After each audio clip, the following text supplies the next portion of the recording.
ছেলের বিয়ের ঠিক একদিন আগে সে আমাকে ঘর থেকে বের করে দিয়ে বলল, মা, তুমি আমাদের সম্মান নও, তুমি এখানে থাকতে পারবে না। আমার রক্ত হিম হয়ে গিয়েছিল। সেই মুহূর্তে আমি কাঁদিনি। আমার হাত কাঁপছিল, কিন্তু চোখে জল এলো না। আমি শুধু আমার পার্সটা তুলে নিলাম, চটি পড়লাম, আর সোজা ব্যাংকে চলে গেলাম। Vaishali branch, HDFC bank. দুপুর 2:30 বেজেছিল। বাইরে খুব গরম ছিল, কিন্তু আমার ভেতরে এক অদ্ভুত শীতলতা ছিল, যেন আমার হৃদয় বরফ হয়ে গিয়েছে। ব্যাংকের গেটে গার্ড আমাকে দেখল আর বলল, মিনা ম্যাডাম, নমস্তে, আজ কিভাবে? আমি শুধু একটু হাসলাম। ভেতরে এসির ঠান্ডা হাওয়া লাগতেই আমার উপলব্ধি হল যে আমার কপালে ঘাম ছিল। আমি কাউন্টারের দিকে এগোলাম। তখনই রাজেশ মেহতা, আমার ব্রাঞ্চ ম্যানেজার, নিজের কেবিন থেকে বাইরে বেরোলেন। তিনি আমাকে দেখলেন আর সঙ্গে সঙ্গে বললেন, মিনাজি, আপনি এসেছেন, খুব ভালো হয়েছে। আমার আপনার সাথে কথা বলার ছিল, প্লিজ ভেতরে আসুন। তার গলার স্বরে অন্যরকম কিছু একটা ছিল, ঘাবড়ানি। আমি ভেতরে গেলাম। তিনি দরজা বন্ধ করলেন আর বললেন, ম্যাডাম, এক্ষুনি ইউপিআই বন্ধ করুন, আর কাউকে বলবেন না যে আমি আপনাকে এটা বলেছি। কিছু একটা গণ্ডগোল আছে। আমার হাত আবার কেঁপে উঠল। আমার নাম মিনা শর্মা, বয়স 57 বছর। আমি একজন অবসরপ্রাপ্ত হিন্দি শিক্ষিকা। 32 বছর আমি গাজিয়াবাদের একটি সরকারি স্কুলে পড়িয়েছি।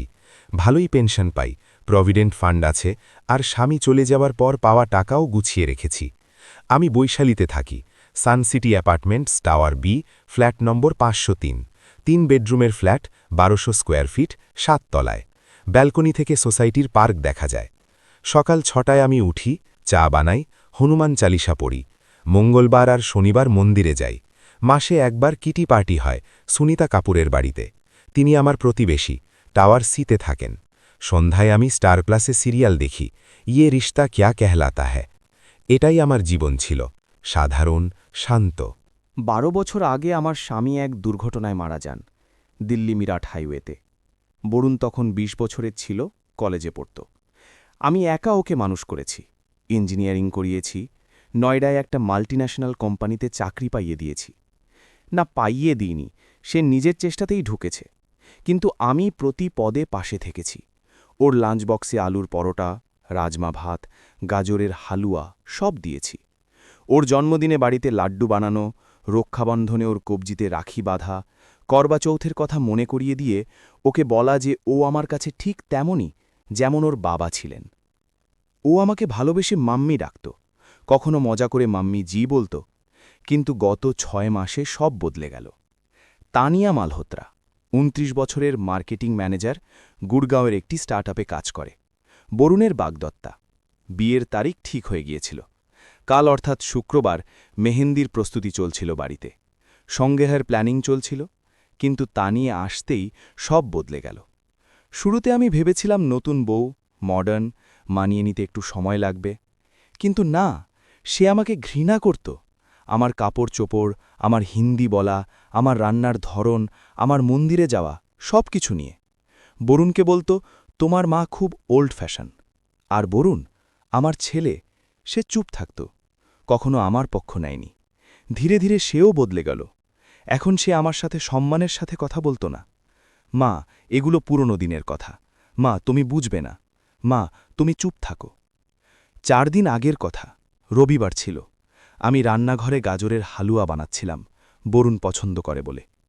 তানিয়া ওর পরিবারের সাথে ডিনারে এসেছিল, ওর মা, বাবা, ছোট বোন। আমি রান্না করলাম, টেবিল সাজালাম, সবাইকে খাবার পরিবেশন করলাম। তানিয়ার মা বললেন, মিনাজি, আপনি এত কাজ কেন করেন? আমাদের ওখানে তো সব কিছুর জন্য মেড আছে। আমি হেসে বললাম, নিজের হাতে বানাতে আমার ভালো লাগে।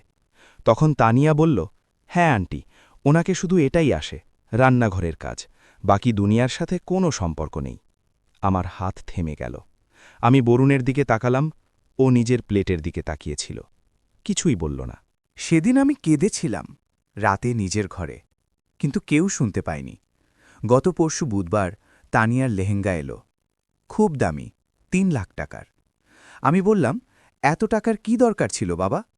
তানিয়া উত্তর দিল, আন্টি, আপনাদের জেনারেশনে হয়তো মানুষ সস্তা কাপড় পরে বিয়ে করে নিত, আমাদের জেনারেশনে স্টাইল ম্যাটার করে।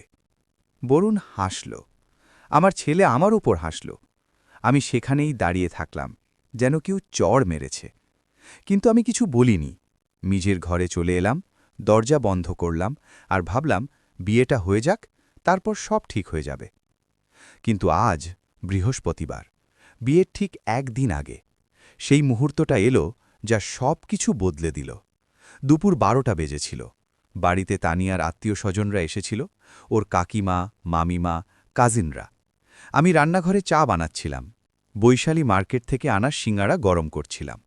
তখনই বরুণ ভেতরে এলো আর বলল, মা, বাইরে এসো, আমার তোমার সাথে কথা আছে। আমি বাইরে গেলাম। ড্রয়িং রুমে সবাই বসেছিল, তানিয়া, ওর মা, কাকিমা। বরুণ আমাকে সবার সামনে দাঁড় করিয়ে বলল, মা, আমি সিদ্ধান্ত নিয়েছি, তুমি এখানে থাকবে না। আমি ভাবলাম হয়তো আমি ঠিক শুনতে পাইনি। কি? আমি জিজ্ঞেস করলাম।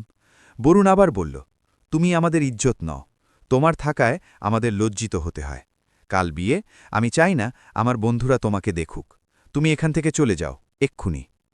সব কিছু কেমন ধীর হয়ে গেল। তানিয়ার কাকিমা হাসছিলেন, ওর মা চুপ ছিলেন। তানিয়া নিজে ফোনে ব্যস্ত ছিল, যেন কিছুই হয়নি।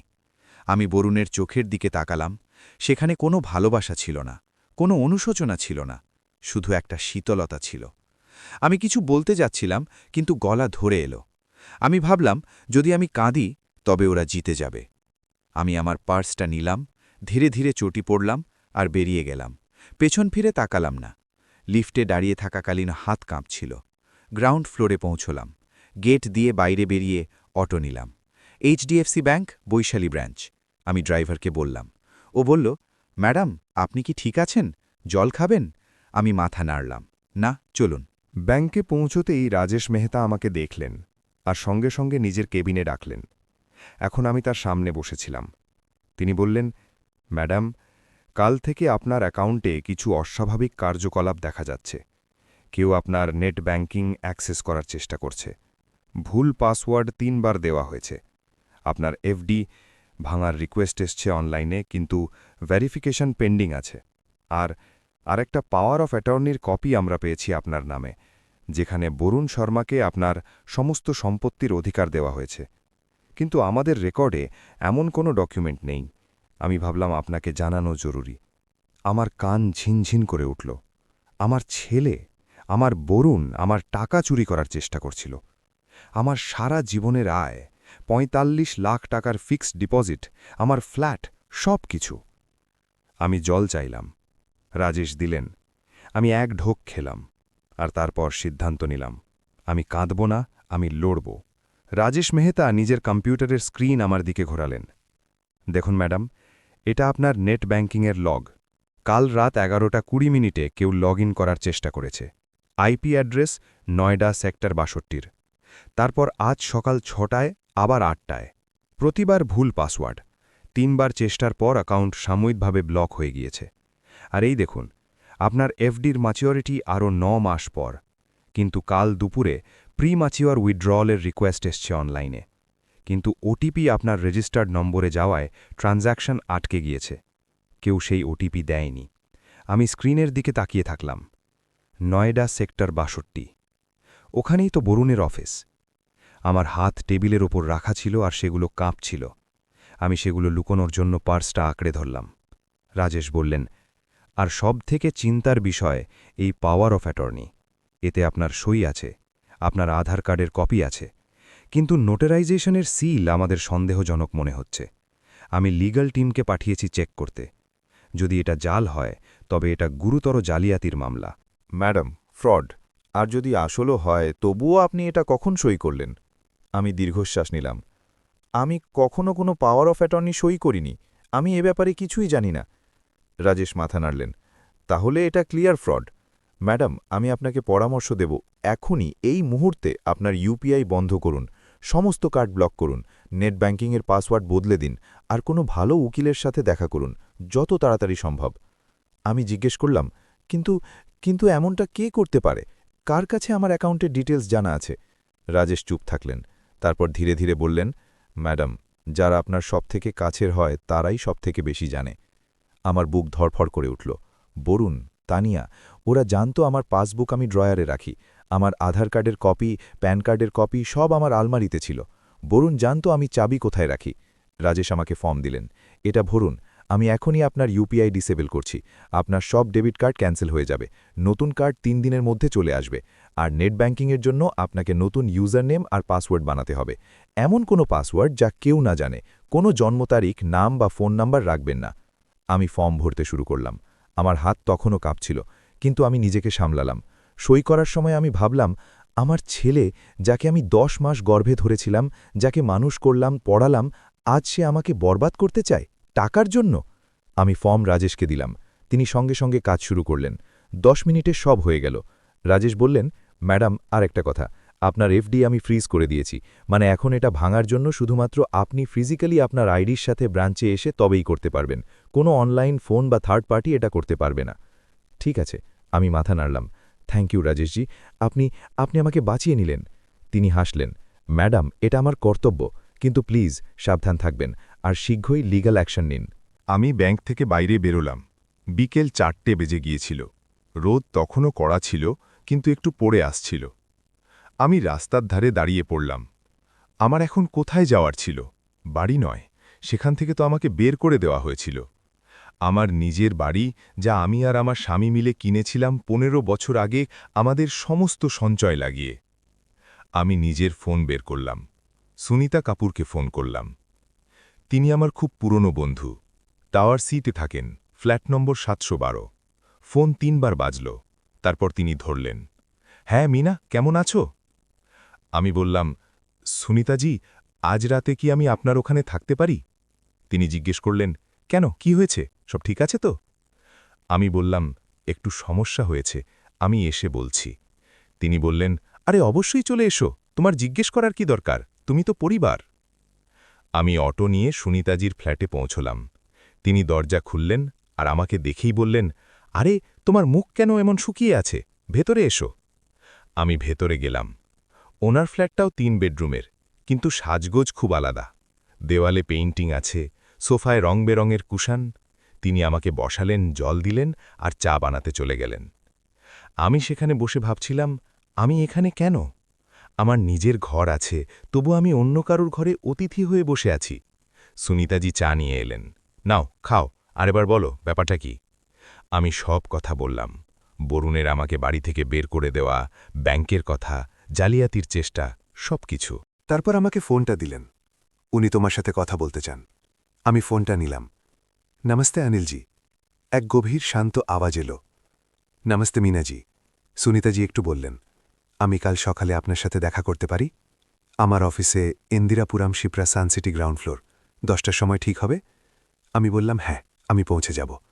তিনি বললেন, আর মিনাজি, যা যা প্রুফ আছে সব নিয়ে আসবেন, ব্যাংকের ডকুমেন্ট, SMS, ইমেল, সব কিছু। আর একটা কথা, যতক্ষণ আমাদের দেখা হচ্ছে না, নিজের বাড়িতে যাবেন না, বুঝেছেন? আমি বললাম, জি। ফোন রাখার পর আমি সুনিতাজিকে জিজ্ঞেস করলাম, বাড়ি কেন যাওয়া উচিত নয়? তিনি বললেন, মিনা, যদি বরুণ আর তানিয়া এত বড় ষড়যন্ত্র করে থাকে, তবে জানি না ওরা আর কি করতে প্রস্তুত। তোমাকে প্রমাণ জোগাড় করতে হবে, উকিলের সাথে দেখা করতে হবে, আর তারপর মুখোমুখি হতে হবে। কিন্তু এখন সরাসরি বাড়ি গিয়ে ওদের বুঝতে দেওয়া উচিত নয় যে তুমি সব সত্য জেনে ফেলেছ। রাতে আমি সুনিতাজির গেস্টরুমে শুয়েছিলাম। ঘুম আসছিল না। আমি ছাদের দিকে তাকিয়েছিলাম। ঘরে এসির হালকা আওয়াজ ছিল। আমার ফোন সাইড টেবিলে ছিল। আমি তুলে দেখলাম, রাত 11টা বেজে গিয়েছিল। কোনো মেসেজ ছিল না, কোনো ফোন ছিল না। বরুণ একবারও ফোন করেনি, একবারও জিজ্ঞেস করেনি যে মা তুমি কোথায়, তুমি ঠিক আছো, কিছুই না। আমি আমার ইমেল চেক করলাম। কিছু ব্যাংকের নোটিফিকেশন ছিল। Your UPI has been disabled. Your debit card ending with 4532 has been blocked. Password change successful. আমি স্ক্রোল করতে থাকলাম। তখনই আমি একটা ইমেল দেখতে পেলাম যা আমি আগে দেখিনি। Subject, draft power of attorney, প্রেরক বরুণ শর্মা, তারিখ 3 দিন আগে। আমি ইমেলটা খুললাম। তাতে একটা অ্যাটাচমেন্ট ছিল, PDF ফাইল। আমি ডাউনলোড করলাম। ফাইলের নাম ছিল POA Meena Sharma final draft. আমার হাত আবার কাঁপতে লাগল। আমি ফাইলটা খুললাম। এটা একটা পাওয়ার অফ অ্যাটর্নি ড্রাফট ছিল, একদম আইনি ফরম্যাটে। এতে লেখা ছিল, I Meena Sharma, wife of late Rakesh Sharma, resident of flat 503, tower B, Suncity apartments Vaishali Ghaziabad, hereby appoint my son, Barun Sharma, as my lawful attorney to act on my behalf in all matters related to my financial assets, properties, bank accounts, and legal affairs. This includes but is not limited to selling, transferring, mortgaging my property, operating my bank accounts, accessing my fixed deposits, provident fund and pension, and making any financial decisions on my behalf. আমার বুক জোরে জোরে ধরফর করতে লাগল। নিচে scroll করলাম। সেখানে আমার নাম ছিল, আমার সই করার জায়গা ছিল, আমার আধার কার্ডের স্ক্যান কপি লাগানো ছিল, প্যান কার্ডের কপি লাগানো ছিল, আর নোটারির সিল, যা জাল ছিল, যেমনটা রাজেশ বলেছিলেন। আমি ইমেলের বডিটা পড়লাম। বরুণ তানিয়া নামের কাউকে লিখেছিল, এই দেখ ফাইনাল ড্রাফট, কাল নোটারির কাছে যাব, মা জানতে পারবে না, ওনার সই আমিই করে দেব, ওনার হ্যান্ডরাইটিং আমার মনে আছে, শুধু এই কাজটা হয়ে যাক, তারপর সব প্রপার্টি আমাদের, এফডি ভেঙে আমাদের হানিমুনের জন্য ব্যবহার করতে পারব, ফ্ল্যাট বিক্রি করে গুড়গাঁওয়ে নতুন কিনব, মা জানতেও পারবে না। আমি স্তম্ভিত হয়ে গিয়েছিলাম। আমার ছেলে আমার হানিমুনের জন্য আমার এফডি ভাঙতে চেয়েছিল, আমার ফ্ল্যাট বিক্রি করতে চেয়েছিল, আমাকে গৃহহীন করা ষড়যন্ত্র করেছিল। আমি তৎক্ষণাৎ ওই ইমেলের স্ক্রিনশট নিলাম, তারপর পিডিএফটা নিজের গুগল ড্রাইভে সেভ করলাম। আমি আমার ফোনে একটা নতুন ফোল্ডার বানালাম, এভিডেন্স, সব স্ক্রিনশট সেখানে রাখলাম। ব্যাংকের এসএমএসের স্ক্রিনশট নিলাম, রাজেশের সাথে হওয়া কথাগুলো মনে করে একটা নোট লিখলাম, তারিখ, সময়, কি হয়েছিল। আমি জানতাম যদি আমাকে লড়তে হয় তবে আমার সব প্রমাণ চাই, প্রতিটা ছোট থেকে ছোট ডিটেল। আমি নিজের হোয়াটসঅ্যাপও চেক করলাম, বরুণের সাথে পুরনো চ্যাট ছিল। 6 মাস আগে পর্যন্ত সে আমার সাথে খুব ভালোবাসায় কথা বলতো। মাম্মি, আজ অফিসে খুব কাজ ছিল, মাম্মি আপনার খুব কথা মনে পড়ছে, মাম্মি আপনার হাতের রান্না পৃথিবীর সেরা। কিন্তু গত 3 মাস ধরে কোনো মেসেজ নেই, একদম না, যেন আমি ওর জীবন থেকে গায়েব হয়ে গিয়েছি। পরদিন সকালে শুক্রবার আমি খুব ভোরে উঠলাম। সূর্য তখনও পুরোপুরি ওঠেনি, পূব আকাশে হালকা লাল আভা ছিল। আমি স্নান করে তৈরি হলাম। সুনিতাজি প্রাতলাশ বানালেন, আলুর পরোটা আর দই। আমি খেলাম, কিন্তু কোনো স্বাদ পেলাম না। আমার মাথায় শুধু একটাই জিনিস ঘুরছিল, আজ আমাকে উকিলের সাথে দেখা করতে হবে, আজ আমার ছেলের বিয়ে, আর আজ আমি সিদ্ধান্ত নেব যে আমি কি করব। 9টার সময় আমি সুনিতাজির বাড়ি থেকে বেরোলাম। অটো নিলাম, শিপ্রা সানসিটি, ইন্দিরাপুরাম। ড্রাইভারকে বললাম। রাস্তায় ট্রাফিক ছিল, NH24-এ সবসময়ই থাকে।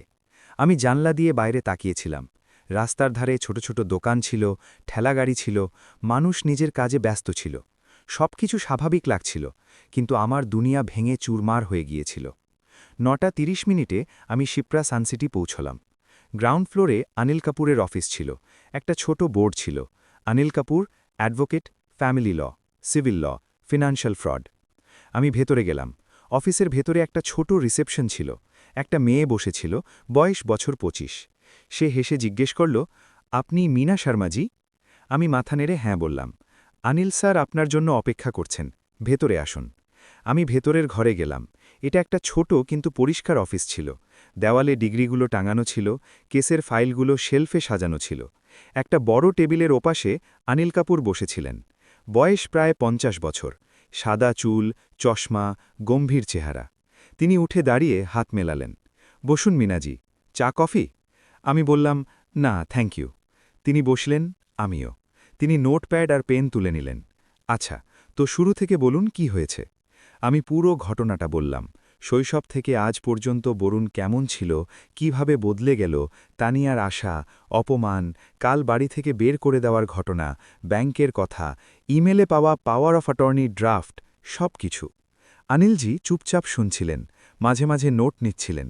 যখন আমি থামলাম, তিনি নিজের চশমা খুললেন, পরিষ্কার করলেন, আবার পড়লেন, আর বললেন, মীনাজি, এটা একটা গুরুতর বিষয়। এখানে 3টে জিনিস স্পষ্ট। 1. ফিনান্সিয়াল ফ্রডের চেষ্টা। 2. জাল নথিপত্র তৈরি করা, যা একটি দণ্ডনীয় অপরাধ। 3. বৃদ্ধ বাবা মায়ের সাথে দুর্ব্যবহার, যার জন্য maintenance and welfare of parents and senior citizens act 2007 অনুযায়ী ব্যবস্থা নেওয়া যেতে পারে। এখন প্রশ্ন হল, আপনি কি করতে চান? পুলিশে মামলা করতে চান, নাকি আগে পরিবারের মধ্যে সমাধান করতে চান? আমি ভাবলাম, পুলিশ? আমার ছেলে? Court scandal? সোসাইটিতে লোকে কি বলবে? কিন্তু তারপর আমার মনে পড়ল, সে আমাকে ঘর থেকে বের করে দিয়েছে, আমার টাকা চুরির চেষ্টা করেছে, আমার জীবন ধ্বংস করার ষড়যন্ত্র করেছে। আমি বললাম, আমি চাই আগে প্রমাণ মজবুত হোক, তারপর আমি ওদের মুখোমুখি হব। যদি সে ক্ষমা চায়, সব ভিড়িয়ে দেয়, তবে আমি পুলিশে যাব না। কিন্তু যদি সে অস্বীকার করে, তবে আমি লড়ব, কোর্ট পর্যন্ত যাব। অনিলজি মাথা নাড়লেন। খুব ভালো, তাহলে প্রথম কাজ প্রমাণ জোগাড় করা। আপনি যে ইমেলের কথা বললেন সেটা খুব জরুরি, ওটার প্রিন্ট আউট বের করুন। ব্যাংক থেকে সব স্টেটমেন্ট নিন, গত 6 মাসের সব এসএমএস সেভ করুন। যদি কোনো হোয়াটসঅ্যাপ মেসেজ থাকে সেটারও স্ক্রিনশট নিন। আর দ্বিতীয় কথা, আমি একজন সাইবার এক্সপার্টকে ডাকছি। ওনার নাম মনোজ বার্মা। তিনি ট্রেস করতে পারবেন যে আপনার অ্যাকাউন্টে অ্যাক্সেস করার চেষ্টা কে, কখন, কোথা থেকে করেছে। আইপি অ্যাড্রেস, ডিভাইস ডিটেলস সবকিছু। এটা কোর্টে খুব কাজে আসবে। আমি নিজের ফোন বের করলাম, ওই ইমেলটা অনিলজিকে দেখালাম। তিনি মন দিয়ে পড়লেন, তারপর বললেন, এটা গোল্ড মিনাজি, এটা একটা কনফেশন। এতে পরিষ্কার লেখা আছে যে বরুণ আপনার সই জাল করার পরিকল্পনা করেছিল, আপনার প্রপার্টি হাতিয়ে নেওয়ার পরিকল্পনা করেছিল। এই ইমেলটা ডিলিট করবেন না, এটার প্রিন্ট আউট বের করুন, পিডিএফ সেভ করুন, আর আমাকেও একটা কপি পাঠিয়ে দিন। আরেকটা কথা, আজ তো বিয়ে, তাই না? আপনি যাবেন না, কারণ আপনি যদি যান আর ওরা আপনাকে কোনো জিনিসে সই করতে বলে, তবে আপনি বিপদে পড়তে পারেন। বুঝেছেন? আমি বললাম, জি, আমি যাব না। তিনি বললেন, আচ্ছা, এবার আমি আপনার জন্য একটা লিগ্যাল নোটিশ তৈরি করছি। এটা বরুণ আর তানিয়ার নামে একটা ওয়ার্নিং হবে যে ওরা যা করেছে তা বেআইনি, এবং যদি ওরা এখনই থেমে না যায় তবে আইনি ব্যবস্থা নেওয়া হবে। সাথে আমি ব্যাংককেও একটা চিঠি লিখছি, যাতে জানাবো যে পাওয়ার অফ অ্যাটর্নি জাল এবং কোনো অবস্থাতেই তা গ্রাহ্য হওয়া উচিত নয়। ঠিক আছে? আমি হ্যাঁ বললাম। অনিলজি নিজের রিসেপশনিস্টকে ডাকলেন, প্রিয়া, মনোজ বার্মাকে ফোন করো, আর্জেন্ট। তারপর তিনি আমাকে বললেন, মিনাজি, আপনি একটু বাইরে বসুন, আমি 10 মিনিটে এই চিঠিগুলো তৈরি করছি। আমি বাইরে এলাম, রিসেপশনে বসলাম। প্রিয়া ফোনে কথা বলছিল। হ্যাঁ মানোজজি, অনিল স্যার ডেকেছেন, আজই আসতে হবে, আর্জেন্ট কেস। তারপর সে ফোন রাখল আর আমাকে জানালো, ম্যাডাম, মানোজ স্যার দুপুর 2টোর পর আসছেন, আপনি ততক্ষণ এখানেই থাকুন বা বাড়ি গিয়ে ফিরে আসতে পারেন। আমি বললাম, আমি এখানেই থাকছি। 11টার সময় অনিলজি আমাকে ভেতরে ডাকলেন। ওনার সামনে 2টো চিঠি ছিল, টাইপ করা আইনি ফরম্যাটে। এই দেখুন, একটা চিঠি ব্যাংকের জন্য, দ্বিতীয়টা বরুণ আর তানিয়ার জন্য। দুটিতেই আমি পরিস্থিতি পরিষ্কার করে দিয়েছি। ব্যাংকেরটা আমি এখনই কুরিয়ার করে পাঠিয়ে দিচ্ছি, বরুণেরটা আপনি ঠিক করুন কবে দেবেন। আমার পরামর্শ হলো, যখন সামনাসামনি হবে তখন দেবেন, যাতে ওরা বুঝতে পারে যে আপনি সিরিয়াস। আমি চিঠিগুলো পড়লাম, কড়া ভাষা ছিল, আইনি শব্দ ছিল, fraudulent attempt, forgery under IPC section 465, senior citizens act violation, legal action will be initiated. আমার ভালো লাগলো। প্রথমবার আমার মনে হলো আমি একা নই, কেউ আমার সাথে আছে। দুপুর 2টার সময় মনোজ বর্মা এলেন, 35-36 বছরের যুবক, ল্যাপটপ ব্যাগ হাতে। অনিলজি পরিচয় করিয়ে দিলেন, মিনাজি, ইনি মনোজ, সাইবার সিকিউরিটি এক্সপার্ট। ওনার যা যা ডিটেলস চাই দিয়ে দিন, উনি আপনার কেসটাকে ডিজিটালি মজবুত করে দেবেন। মনোজ নিজের ল্যাপটপ খুললেন। মিনাজি, আমার আপনার ব্যাঙ্ক অ্যাকাউন্ট নম্বর চাই, আপনার রেজিস্টার্ড ইমেইল, আপনার ফোন নম্বর আর ওই ইমেইলের কপি যাতে জালিয়াতির উল্লেখ আছে। আমি সব দিলাম। তিনি টাইপ করতে লাগলেন। তারপর বললেন, আচ্ছা, ব্যাংকের লগ অনুযায়ী আপনার নেট ব্যাংকিংয়ে লগ করার চেষ্টা 9টা62 আইপি অ্যাড্রেস থেকে হয়েছে। আমি এটাকে ক্রস চেক করছি। 5 মিনিট পর তিনি বললেন, হ্যাঁ, এই আইপি অ্যাড্রেস একটা অফিস বিল্ডিংয়ের সাথে linked, logics Technopark, sector 62, Noida. আপনার ছেলের অফিস ওখানেই তো? আমি বললাম, হ্যাঁ। মনোজ মাথা নাড়লেন। তাহলে তো পরিষ্কার, তিনি অফিস থেকেই আপনার অ্যাকাউন্ট অ্যাক্সেস করার চেষ্টা করেছেন। এটা খুব জোরালো প্রমাণ। এখন আমি এই রিপোর্ট তৈরি করছি, এতে time stamp, IP location, device type সব আসবে। এটা কোর্টে গ্রাহ্য হবে। মনোজ ল্যাপটপে কাজ চালিয়ে গেলেন। আমি সেখানে বসে দেখছিলাম। স্ক্রিনে নম্বর, কোড, টেবিল দেখা যাচ্ছিল। আমি কিছু বুঝতে পারছিলাম না, কিন্তু আমি জানতাম এটা জরুরি। আধ ঘন্টা পর মনোজ বললেন, হয়ে গিয়েছে, এই রইল রিপোর্ট, 5 পাতার, এতে সব কিছু আছে। আমি অনিল স্যারকে প্রিন্ট দিচ্ছি আর আপনাকে সফট কপি ইমেল করে দিচ্ছি। আর একটা কথা মিনাজি, আপনাকে নিজের ফোন আর ব্যাংকিং সিকিউরিটি আরও টাইট করতে হবে। এখন আপনি কি ব্যবহার করছেন? আমি বললাম, শুধু এই ফোনটাই, এতেই সব আছে, net banking app, UPI, email, সব। মনোজ মাথা নাড়লেন। এটা ভুল, আপনাকে শুধুমাত্র ব্যাংকিংয়ের জন্য একটা আলাদা ফোন নেওয়া উচিত। তাতে কোনো সোশ্যাল মিডিয়া থাকবে না, কোনো হোয়াটসঅ্যাপ থাকবে না, শুধু ব্যাংক অ্যাপ আর ইমেল। আর ওই ফোনটা কাউকে দেখাবেন না। পাসওয়ার্ড বায়োমেট্রিক রাখবেন। প্রতিটা ট্রানজ্যাকশনের জন্য এসএমএস অ্যালার্ট অ্যাক্টিভেট করবেন। যদি 1 টাকাও নড়ে, তবে যেন আপনি সঙ্গে সঙ্গে জানতে পারেন। আমি বললাম, ঠিক আছে, আমি আজই একটা সাধারণ ফোন কিনে নেব। মনোজ বললেন, আর একটা কথা, আপনার সব important documents, Aadhaar, PAN, property papers, bank passbook, FD certificate, pension documents সবার স্ক্যান কপি বানান আর একটা সিকিউর ক্লাউড স্টোরেজে রাখুন। গুগল ড্রাইভ ঠিক আছে, কিন্তু পাসওয়ার্ড স্ট্রং রাখবেন। আর ফিজিক্যাল কপি একটা লকারে রাখুন। ব্যাংক লকার ভালো হবে। যদি ঘরে রাখেন তবে কেউ চুরি করতে পারে। আমি সব নোট করছিলাম। এসব আমি আগে কেন জানতাম না? কারণ আমি কখনো ভাবিনি যে আমার নিজের ছেলে আমাকে ঠকাবে। বিকেল 5টার সময় আমি অনিলজির অফিস থেকে বেরোলাম। আমার হাতে একটা ফাইল ছিল, সব চিঠি, সাইবার রিপোর্ট, ব্যাংক স্টেটমেন্টের কপি, ইমেইলের প্রিন্ট আউট। অনিলজি বলেছিলেন, মিনাজি, এবার পরবর্তী ধাপ হলো মুখোমুখি হওয়া। কিন্তু তার আগে আপনি আপনার কিছু কাছের মানুষকে জানিয়ে দিন, কোনো নির্ভরযোগ্য আত্মীয়, কোনো প্রতিবেশী, যাতে যখন মুখোমুখি হবে তখন সাক্ষী থাকে আর আপনাকে একা না লাগে। বরুণের যেন মনে হয় যে আপনি অসহায় নন, আপনার সাথে মানুষ আছে। আমি ভাবছিলাম কাকে ডাকব। আমার স্বামীর ছোট ভাই আছেন, শর্মা আঙ্কেল। তিনি বৈশালীতেই থাকেন, সেক্টর 3-তে। ওনার সাথে কথা বলবো। আর সুনিতাজি তো আছেনই। আর হয়তো সোসাইটির RWS সেক্রেটারিকেও জানাবো, যাতে কমিউনিটি জানতে পারে যে আমি সম্মানীয় মানুষ, আমার সাথে অন্যায় হয়েছে। আমি অটো নিয়ে সরাসরি বৈশালী মার্কেটে গেলাম। একটা ছোট মোবাইল শপে গেলাম। দোকানদারকে বললাম, একটা সিম্পল স্মার্টফোন চাই, যাতে শুধু ব্যাংকিং অ্যাপ চলে যাবে, বেশি ফিচার চাই না। ও একটা ফোন দেখালো, 6500 টাকার। আমি কিনে নিলাম, ক্যাশ দিয়ে টাকা দিলাম। বাড়ি গিয়ে নয়, সুনিতাজির বাড়ি গিয়ে ওটা সেট আপ করব। দোকানদার প্যাক করে দিল, আমি বাইরে এলাম। তখনই আমার পুরনো ফোনটা বেজে উঠল। একটা নাম্বার ছিল যা আমার চেনা নয়। আমি ধরলাম। হ্যালো। এক মহিলার কণ্ঠস্বর ছিল। মিনাজি, আমি রাজেশ মেহতার সহকর্মী বলছি ব্যাংক থেকে। স্যার বলেছিলেন আপনাকে আপডেট দিতে। ওই পাওয়ার অফ অ্যাটর্নি যা আমরা পেয়েছিলাম, আমরা ওটা লিগ্যাল টিমকে পাঠিয়েছিলাম। ওরা কনফার্ম করেছে যে নোটারির সিল জাল। আমরা ওই ডকুমেন্ট রিজেক্ট করে দিয়েছি আর পুলিশকেও ইনফর্ম করে দিয়েছি। যদি আর কোনো এমন চেষ্টা হয় তবে সঙ্গে সঙ্গে কেস রেজিস্টার হবে। আমি স্বস্তির নিঃশ্বাস নিলাম। Thank you. প্লিজ রাজেশ স্যারকে আমার তরফ থেকে ধন্যবাদ দেবেন। সে বলল, নিশ্চয়। আর আপনি সাবধান থাকবেন। ফোন কেটে গেল। আমি সুনিতাজির ফ্ল্যাটে পৌঁছলাম। তিনি দরজা খুললেন আর জিজ্ঞেস করলেন, কেমন রইল মিটিং? আমি সব কথা বললাম। তিনি বললেন, খুব ভালো। এখন তুমি শক্তিশালী, এখন তুমি লড়তে পারো। আমি ভেতরে গেলাম, গেস্ট রুমে বসলাম। নিজের নতুন ফোন সেট আপ করতে লাগলাম। সিম কার্ড লাগালাম, ব্যাংকের অ্যাপ ডাউনলোড করলাম, লগ ইন করলাম, সব সেটিংস চেক করলাম। প্রতিটা ট্রানজ্যাকশনের জন্য SMS অ্যালার্ট অন করলাম। ফোন লক বায়োমেট্রিক লাগালাম, ফিঙ্গারপ্রিন্ট। তারপর আমি আমার গুগল ড্রাইভ খুললাম। সব জরুরি নথিপত্রের স্ক্যান কপি আপলোড করলাম।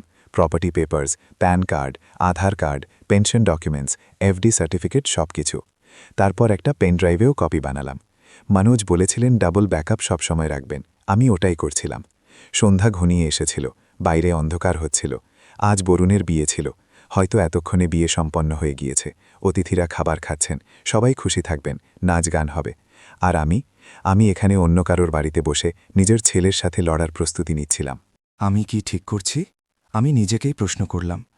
তারপর আমার মনে পড়ল, সে আমাকে ইজ্জত ন বলেছিল। সে আমার টাকা চুরির চেষ্টা করেছে, সে আমাকে গৃহহীন করার ষড়যন্ত্র করেছে। তো হ্যাঁ, আমি ঠিক করছি। আমি নিজের রক্ষা করছি, আমি নিজের সম্মানের রক্ষা করছি। আর এখন আমি পিছিয়ে আসব না। পরবর্তী 2 দিন আমি সুনিতাজির বাড়িতেই ছিলাম, শনিবার আর রবিবার। এর মধ্যে আমি শর্মা আঙ্কেলকে ফোন করলাম, ওনাকে সবকিছু জানালাম। প্রথমে তো তিনি বিশ্বাসই করতে পারলেন না। বরুণ এমনটা করল, এটা হতে পারে না মিনা, ওই ছেলেটা তো খুব ভালো। আমি বললাম, আঙ্কেল, আমি কেন মিথ্যে বলবো?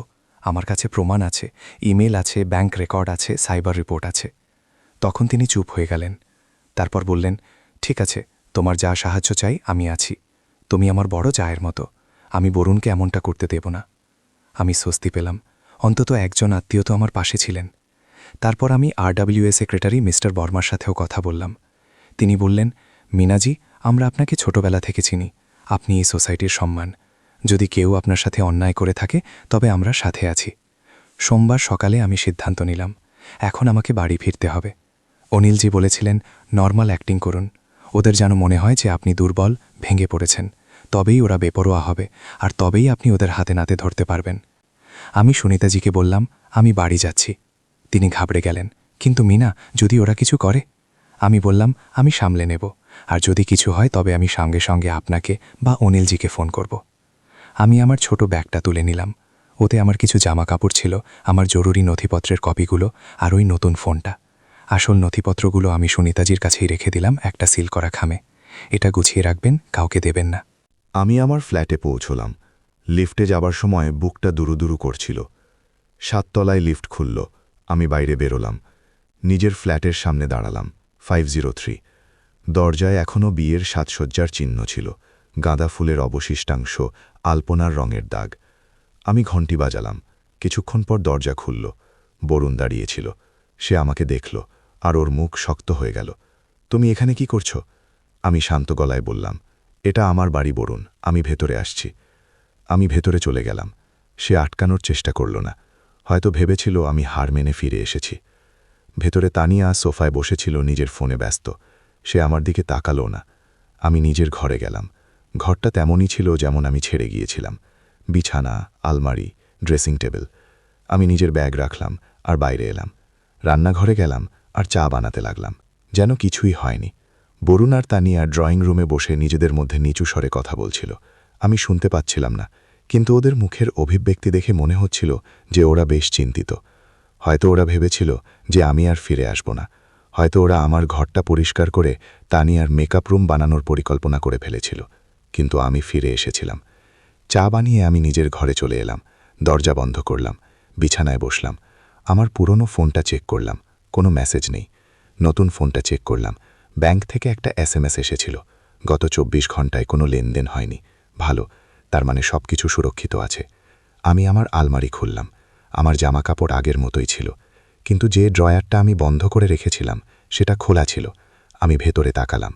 আমার পুরনো পাসবুক, যেটা আমি এখানে রাখতাম, সেটা গায়েব ছিল।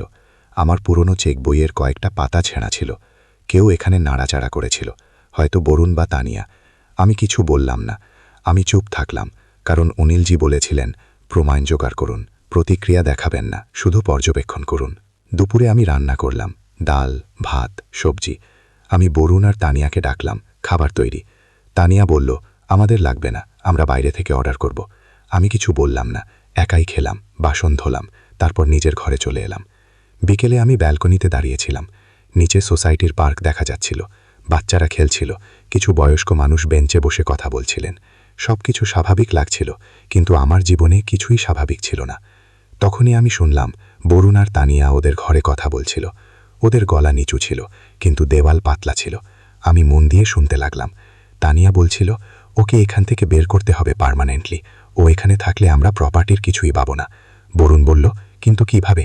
ব্যাংক তো এখন অ্যালার্ট, POA কাজ করেনি। তানিয়া বলল, তাহলে অন্য রাস্তা বের করো। ওকে কোনো ওল্ড এজ হোমে পাঠিয়ে দাও, অথবা ওকে এমন অনুভব করাও যে ও এখানে স্বাগত নয়। রোজ এত বিরক্ত করো যে ও নিজেই চলে যায়। আমার রক্ত টকবক করে ফুটতে লাগলো, কিন্তু আমি নিজেকে সামলালাম। আমি ভেতরে এলাম। নিজের ফোনের ভয়েস রেকর্ডার অন করলাম, আর তারপর আবার ব্যালকনিতে গেলাম, ওদের ঘরের দেওয়ালের পাশে। যদি ওরা আবার কথা বলে তবে রেকর্ড হয়ে যাবে। কিন্তু ওরা চুপ হয়ে গেল, হয়তো ঘুমিয়ে পড়ল বা বাইরে চলে গেল। আমি রেকর্ডার বন্ধ করলাম, কিন্তু আমি যা শুনেছিলাম তা যথেষ্ট ছিল। Old age home. আমার নিজের ছেলেই ভেবেছিল যে আমাকে ওল্ড এজ হোমে পাঠিয়ে দেবে। আমি কাঁদতে পারতাম, চিৎকার করতে পারতাম, কিন্তু না। আমি নিজের চোখের জল মুছলাম আর সিদ্ধান্ত নিলাম, এবার অনেক হয়েছে, এবার মুখোমুখি লড়াই হবে। পরদিন মঙ্গলবার আমি অনিলজিকে ফোন করলাম, সবকিছু জানালাম। তিনি বললেন, পারফেক্ট, এবার আপনি তৈরি। আমি বৃহস্পতিবার একটা মিটিং ডাকছি। আমার অফিসে আপনি, বরুণ, তানিয়া, শর্মা আঙ্কেল, সুনিতাজি, RWA secretary, bank manager Rajesh Mehta আর মনোজ বর্মা, সবার সামনে সব প্রমাণ রাখব। ওদের সুযোগ দেব যেন ওরা স্বীকার করে আর শুধরে নেয়। যদি না করে তবে পরবর্তী পদক্ষেপ কোর্ট। আমি বললাম, ঠিক আছে। তিনি জিজ্ঞেস করলেন, আপনি বরুণ আর তানিয়াকে কিভাবে ডাকবেন? আমি বললাম, আমি ওদের বলবো যে উকিলের অফিসে প্রপার্টি সংক্রান্ত একটা জরুরি মিটিং আছে। ওদের মনে হবে যে হয়তো আমি প্রপার্টি ওদের নামে ট্রান্সফার করতে যাচ্ছি। ওরা নিশ্চয়ই আসবে। বুধবারের সন্ধ্যায় আমি বরুণের সাথে কথা বললাম। ও ড্রয়িং রুমে বসে ল্যাপটপে কিছু কাজ করছিল। আমি বললাম, বরুণ, আমার তোমার সাথে কথা আছে। ও বিরক্তির সাথে ওপরে তাকালো। কি? আমি বললাম, আমি একজন উকিলের অ্যাপয়েন্টমেন্ট নিয়েছি। কাল বৃহস্পতিবার দুপুর 3টে, ইন্দিরাপুরম, শিপ্রা সানসিটি। প্রপার্টি সংক্রান্ত ব্যাপার। তোমাকেও আর তানিয়াকেও আসতে হবে। বরুণের চোখে একটা চকমকি ভাব এলো। আমি দেখলাম ওর মনে হলো যে আমি হয়তো প্রপার্টি ওর নামে করে দিচ্ছি। ও জিজ্ঞেস করল, কি ব্যাপারে? আমি শান্তভাবে বললাম, সেখানে গেলেই জানতে পারবে, শুধু দুজনে চলে এসো। ও মাথা নাড়ল, ঠিক আছে। তানিয়া বলল, আমাদের ওখানে সই করতে হবে কি? আমি বললাম, হতে পারে, দেখা যাক। ও হাসল। আমি জানতাম যে ও কি ভাবছে। বুড়িটা অবশেষে হার মানল। এবার সব কিছু আমাদের। সেদিন রাতে আমি শুতে পারিনি। আমি জানতাম যে কালকের দিনটা আমার জীবনের সবথেকে কঠিন দিন হবে। নিজের ছেলের সামনেই ওর অপরাধগুলো আঙুল দিয়ে দেখিয়ে দিতে হবে। কিন্তু আমাকে এটা করতে হবে, আমার সম্মানের জন্য, আমার নিরাপত্তার জন্য, আর হয়তো কোথাও গভীর মনে বরুণের মঙ্গলের জন্য। কারণ ও যদি এই পথে চলতে থাকে তবে ও ধ্বংস হয়ে যাবে। আমি ওকে বাঁচাতে চেয়েছিলাম, নিজের থেকেও। বৃহস্পতিবার সকালে আমি তাড়াতাড়ি উঠলাম, স্নান করলাম। মন্দিরে যাওয়ার ইচ্ছে ছিল, কিন্তু সময় ছিল না। আমি বাড়িতেই হনুমান চালিসা পড়লাম। ভগবানের কাছে প্রার্থনা করলাম, আমাকে সাহস দিও, আমাকে সঠিক পথ দেখিও, আর যদি সম্ভব হয় তবে আমার ছেলেকে সঠিক পথে নিয়ে এসো। দুপুর 2টোর সময় আমি তৈরি হয়ে গেলাম। সাদা সুতির শাড়ি পরলাম, টিপ পরলাম, কানে ছোট সোনার দুল পরলাম। আমি সাধারণ সাজতে চেয়েছিলাম, কিন্তু মার্জিত। আমি আমার ব্যাগ চেক করলাম। সব ডকুমেন্ট, সব প্রিন্ট আউট, পেন ড্রাইভ, সব কিছু ছিল। বরুণ আর তানিয়াও তৈরি হয়ে গেল। তানিয়া জিন্স আর টপ পরেছিল, মেকআপ করেছিল। ওকে বেশ উত্তেজিত দেখাচ্ছিল। বরুণ ফর্মাল শার্ট আর প্যান্টে ছিল। আমরা 3জন একই গাড়িতে যাওয়ার কথা ভেবেছিলাম, কিন্তু আমি বললাম, আমি আলাদা যাব, তোমরা নিজেদের গাড়িতে চলে এসো। বরুণ বলল, যেমন তোমার ইচ্ছে। আমি অটোয় বসলাম। ড্রাইভারকে বললাম, শিপ্রা সানসিটি, ইন্দিরাপুরম। রাস্তায় আমার হাত কাঁপছিল। আমি সেগুলোকে শক্ত করে ধরলাম। আমি সুনিতাজিকে ফোন করলাম, আমি আসছি, তুমি পৌঁছে গিয়েছ? তিনি বললেন, হ্যাঁ মিনা, আমি এখানে আছি। শর্মা আঙ্কেলও চলে এসেছেন, মিস্টার বর্মাও, সবাই তৈরি, তুমি টেনশন নিও না, আমরা সবাই তোমার সাথে আছি। আমি বললাম, থ্যাংক ইউ। ফোন রাখলাম, লম্বা শ্বাস নিলাম আর প্রার্থনা করলাম, হে ভগবান, এবার যা হয় যেন ঠিক হয়। অফিসে পৌঁছলাম তো অনিলজি বাইরে দাঁড়িয়েছিলেন। তিনি আমাকে দেখে বললেন, আসুন মিনাজি, সবাই ভেতরে আছেন, শুধু বরুণ আর তানিয়ার অপেক্ষা। আমি ভেতরে গেলাম। কনফারেন্স রুমে সবাই বসেছিলেন। শর্মা আঙ্কেল, সুনিতাজি, mister Verma, RWA secretary, Rajesh Mehta bank manager, Manoj Verma cyber expert. সবাই আমাকে দেখে মাথা নাড়লেন। আমি বসলাম। 5 মিনিট পর বরুণ আর তানিয়া এলো। ওরা এত মানুষকে দেখে অবাক হয়ে গেল। বরুণ বলল, এটা কি, এত মানুষ কেন? অনিলজি বললেন, বসুন বরুণজি, সব বুঝতে পারবেন। ওরা দুজনে বসল। তানিয়ার মুখ শক্ত হয়ে গিয়েছিল, ওর সন্দেহ হতে শুরু করেছিল। অনিলজি কনফারেন্স রুমের দরজা বন্ধ করলেন আর মিটিং শুরু হলো। অনিলজি নিজের সিটে বসতে বসতে বললেন, শুরু করা যাক। ওনার সামনে একটা ফাইল রাখা ছিল, মোটা ফাইল যাতে সব প্রমাণ ছিল। ঘরে নিস্তব্ধতা ছিল, শুধু এসির হালকা আওয়াজ শোনা যাচ্ছিল। বরুণ অস্থির দেখাচ্ছিল, তানিয়া নিজের ফোনের দিকে তাকাচ্ছিল, কিন্তু আমি জানতাম যে ও নার্ভাস। অনিলজি শুরু করলেন, তো আমরা সবাই এখানে জড় হয়েছি একটা খুব গুরুতর বিষয়ে কথা বলার জন্য। মিনা শর্মাজি যিনি এখানে বসে আছেন, ওনার সাথে কিছু এমন ঘটনা ঘটেছে যা শুধুমাত্র পারিবারিক দিক থেকেই দুঃখজনক নয়, বরং আইনি দিক থেকেও অপরাধের পর্যায়ে পড়ে। বরুণজি, তানিয়াজি, আপনাদের দুজনকে এখানে এই জন্য ডাকা হয়েছে যেন আপনারা আপনাদের সাফাই দিতে পারেন, আর যদি আপনারা চান তবে এই বিষয়টিকে পরিবারের মধ্যেই মিটিয়ে নিতে পারেন। তবে আগে আমরা প্রমাণ দেখব। বরুণ ঘাবড়ে গিয়ে জিজ্ঞেস করল, প্রমাণ? কিসের প্রমাণ? অনিলজি ফাইল খুললেন, প্রথম ডকুমেন্ট বের করলেন। এই দেখুন, এটা আপনার মায়ের ব্যাংক অ্যাকাউন্টের লগ। গত সপ্তাহে 3 বার ওনার নেট ব্যাংকিংয়ে লগ করার চেষ্টা করা হয়েছে, ভুল password. IP address Logix Technopark sector 62 Noida. বরুণজি, এটা আপনার অফিস, তাই তো? বরুণের মুখ ফ্যাকাশে হয়ে গেল। আমি এটা অন্য কেউ হতে পারে, ওখানে অনেক লোক কাজ করে। মনোজ বর্মা এগিয়ে এলেন, আমি সাইবার এক্সপার্ট, আমি এই আইপি অ্যাড্রেস ট্রেস করেছি। এই লগইন অ্যাটেম্প্ট আপনার ডেস্কটপ কম্পিউটার থেকে হয়েছে, যা আপনার নামে রেজিস্টার, আর টাইম স্ট্যাম্প অনুযায়ী আপনি সেই সময় অফিসে ছিলেন। আপনার অফিসের অ্যাটেন্ডেন্স লগের সাথে এটা ম্যাচ করছে। ঘরে নিস্তব্ধতা ছেয়ে গেল। তানিয়া বরুণকে দেখল, তারপর অনিলজিকে। এই সব কি আজে বাজে কথা? আপনারা আমাদের ফাঁসানোর চেষ্টা করছেন। রাজেশ মেহতা ব্যাংক ম্যানেজার বললেন, আমি HDFC ব্যাংকের পক্ষ থেকে বলছি, আমাদের কাছে রেকর্ড আছে যে মিনাজির FD প্রিম্যাচিওর ভাঙার অনুরোধ অনলাইনে এসেছিল। সাথে একটা পাওয়ার অফ অ্যাটর্নির কপি আমরা পেয়েছিলাম, যাতে বরুণজিকে মিনাজির সব সম্পত্তির অধিকার দেওয়া হয়েছিল। কিন্তু আমাদের লিগ্যাল টিম তদন্ত করেছে, ওই POA জাল, নোটারির সিল নকল। মিনাজি কখনো এমন কোনো ডকুমেন্ট সই করেননি। বরুণ দাঁড়িয়ে পড়ল, এটা মিথ্যে, আমি এমন কিছু করিনি। অনিলজি শান্তভাবে বললেন, বসুন বরুণজি, এখনও অনেক কিছু বাকি আছে। অনিলজি দ্বিতীয় ডকুমেন্ট বের করলেন। এই দেখুন, এটা একটা ইমেইলের প্রিন্ট আউট। প্রেরক বরুণ শর্মা, প্রাপক তানিয়া মালহোত্রা। তারিখ গত সপ্তাহের বুধবার। এতে কি লেখা আছে আমি পড়ছি। তিনি পড়তে শুরু করলেন, এই দেখ ফাইনাল ড্রাফট, কাল নোটারির কাছে যাব। মা জানতে পারবে না, ওনার সই আমিই করে দেব। ওনার হ্যান্ডরাইটিং আমার মনে আছে। শুধু এই কাজটা হয়ে যাক, তারপর সব প্রপার্টি আমাদের। এফডি ভেঙে আমাদের হানিমুনের জন্য ব্যবহার করতে পারব। ফ্ল্যাট বিক্রি করে গুড়গাঁওয়ে নতুন কিনব। মা জানতেও পারবে না। ঘরের সব মানুষ স্তব্ধ হয়ে গেলেন। শর্মা আঙ্কেলের মুখ রাগে লাল হয়ে গেল। সুনিতাজির চোখে জল এলো। মিস্টার বর্মা হতাশায় মাথা নাড়লেন। তানিয়া চেঁচিয়ে উঠল, এটা ফেক, কেউ আমাদের ফাঁসানোর জন্য বানিয়েছে। মনোজ বর্মা নিজের ল্যাপটপ খুললেন। আমি এই ইমেলের ডিজিটাল ফরেন্সিক তদন্ত করেছি। এটা বরুণজির অফিসিয়াল ইমেল অ্যাকাউন্ট থেকে পাঠানো হয়েছে।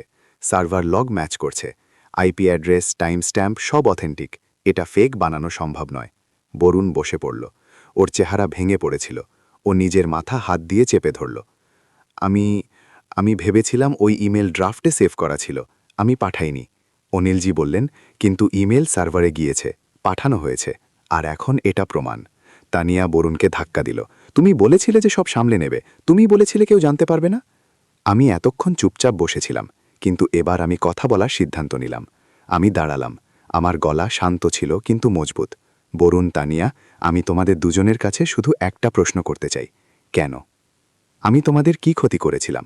আমি শুধু তোমাকে ভালোবাসা দিয়েছি, তোমাকে মানুষ করেছি, তোমাকে শিক্ষিত করেছি। তোমার প্রতিটা খুশির জন্য আমি নিজের খুশিগুলো কুরবানি দিয়েছি। আর তুমি কি করলে? আমাকে অপমান করলে, আমাকে ঘর থেকে বের করে দিলে, আমার টাকা চুরির চেষ্টা করলে, আমাকে গৃহহীন করার ষড়যন্ত্র করলে। বলো, কেন? বরুণ ওপরে তাকালো। ওর চোখে জল ছিল। মা, তানিয়া বলল যে আমাদের নিজের ঘর চাই, গুড়গাঁওয়ে বড় ফ্ল্যাট, আমাদের বন্ধুদের মতো। আর আমার মনে হলো আপনি বুড়ো হয়ে যাচ্ছেন, আপনার এত প্রপার্টির দরকার নেই। আমি ভাবলাম যে আমি যদি এইসব নিয়ে নিই তবে আপনার খুব একটা ফারাক পড়বে না। আমি বললাম, ফারাক পড়বে না বরুণ, এটা আমার সারা জীবনের সঞ্চয়, তোমার বাবা আর আমার উপার্জন। এই ফ্ল্যাট আমরা দুজনে মিলে কিনেছিলাম। প্রতিটা ইটে আমাদের ঘাম আছে, প্রতিটা কোণায় আমাদের স্মৃতি আছে। আর তুমি ভাবলে যে তুমি এটাকে বিক্রি করে নিজের হানিমুন মানাবে। আমার গলা বুঝে এলো, কিন্তু আমি নিজেকে সামলালাম। শর্মা আঙ্কেল বললেন, বরুণ, তোমার থেকে আমি এটা আশা করিনি। তোমার বাবা জীবিত থাকলে তোমাকে ক্ষমা করতেন না। তুমি নিজের মায়ের সাথে এটা করলে, লজ্জা হওয়া উচিত। সুনিতাজি বললেন, মিনাকে আমি ছোটবেলা থেকে চিনি, ওর সবথেকে সম্মানীয় মহিলা এই সোসাইটিতে। আর তুমি তাকে সম্মানও বললে, তুমি তাকে ঘর থেকে বের করলে। তুমি কেমন ছেলে? তানিয়া আক্রমণ করার চেষ্টা করল। দেখুন, এই সব খুব ড্রামাটিক হচ্ছে। আসল কথা হলো মিনাজি খুব ওল্ড ফ্যাশন, ও মডার্ন লাইফ বোঝেন না। আমাদের নিজেদের জীবন বাঁচার অধিকার আছে। আর হ্যাঁ, আমরা ভেবেছিলাম যে প্রপার্টি আমাদের পাওয়া উচিত। এতে ভুল কি আছে? অনিলজি কঠোরভাবে বললেন, ভুল এটা, মিস তানিয়া, যে এটা আইনিভাবে অপরাধ। জাল নথিপত্র বানানো আইপিসি সেকশন 465 আর 468 অনুযায়ী দণ্ডনীয়। ফিনান্সিয়াল ফ্রড আইটি অ্যাক্ট 2000 অনুযায়ী ব্যবস্থা নেবার যোগ্য। বৃদ্ধ বাবা মায়ের সাথে দুর্ব্যবহার সিনিয়র সিটিজেন্স অ্যাক্ট 2007 অনুযায়ী সাজা হতে পারে। যদি মিনাজি চান তবে আপনারা দুজনেই জেলে যেতে পারেন। এটা শুনে তানিয়ার মুখ ফ্যাকাশে হয়ে গেল। বরুণ কাঁদতে লাগল, মা প্লিজ আমাকে ক্ষমা করে দাও, আমি ভুল করেছি, আমি পাগল হয়ে গিয়েছিলাম তানিয়ার চক্করে, আমাকে ক্ষমা করে দাও। তানিয়া চিৎকার করল, তুমি আমার উপর দোষ চাপাচ্ছ? এটা তোমার আইডিয়া ছিল, তুমি বলেছিলে যে আমরা সহজেই সবকিছু নিয়ে নিতে পারব। ওরা দুজন নিজেদের মধ্যে লড়াই করতে লাগল, একে অপরের উপর দোষ চাপাতে লাগল। আমি চুপচাপ দেখলাম। এটাই হয় যখন লোভ মানুষকে অন্ধ করে দেয়, সম্পর্ক ভেঙে যায়, বিশ্বাস শেষ হয়ে যায়। অনিলজি টেবিলে হাত মারলেন, চুপ করুন দুজনেই। সন্নাটা ছেয়ে গেল। অনিলজি আমাকে বললেন, মিনাজি, এবার সিদ্ধান্ত আপনার। আপনি পুলিশে কেস করতে চান নাকি অন্য কোনো রাস্তা? আমি লম্বা শ্বাস নিলাম। আমি বরুণকে দেখলাম, ও কাঁদছিল, ওর মুখ ভেঙে পড়েছিল। আমার মন কষ্ট পাচ্ছিল। ও আমার ছেলে ছিল, আমি ওকে গর্ভে ধরেছিলাম, কিন্তু ও আমাকে ঠকিয়েছিল। আমি কি ওকে ক্ষমা করতে পারতাম? আমি কি ওকে আরও একটা সুযোগ দিতে পারতাম? আমি ভাবলাম, তারপর বললাম, আমি পুলিশে কেস করব না, এখনই না, কিন্তু আমার শর্ত আছে। বরুণ আশা নিয়ে আমার দিকে তাকালো, যা কিছু মা, আমি মেনে নেব।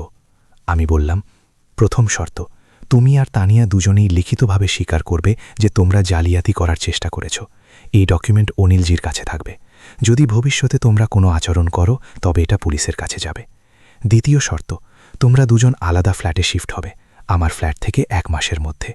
তৃতীয় শর্ত, আমার সব property, bank account, FD, pension সব কিছুর ওপর শুধু আমার অধিকার থাকবে, তোমার কোনো দাবি থাকবে না। আমি আমার উইল বানাবো যাতে এটা পরিষ্কার লেখা থাকবে।